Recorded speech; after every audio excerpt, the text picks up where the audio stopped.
Eto na, Inoue may patama kay Casimiro, ang bawi ng Pinoy boxer sa mga Hapon. Eto nga't pag-usapan natin. Pero bago ang lahat, pakisubscribe po ng channel ko. Huwag niyo na rin kalimutan i-click ang notification bell para lagi kang una sa balita. Laban ang aasahan, balita sa mga pambato na isasala, pasabog na video, lahat yan nandito.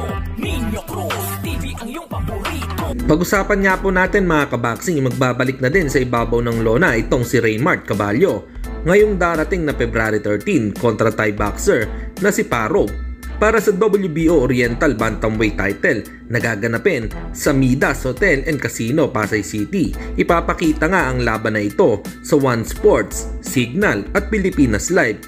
Kaya panoodin nga natin itong laban ng ating pambato at suportahan natin. Samantalang isa pa nating pambato ang mapapasabak sa laban.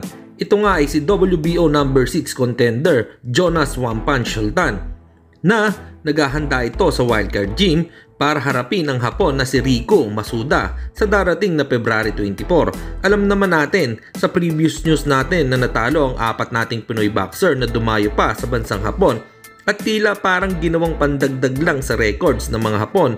This time nga ay baka maibawi ito ni Jonas Sultan na hindi naman lingid sa inyong kaalaman na malakas na boksingero nga talaga ito at elite fighter. Kaya abangan na lang natin sa February 24 ang bawi ni Soro.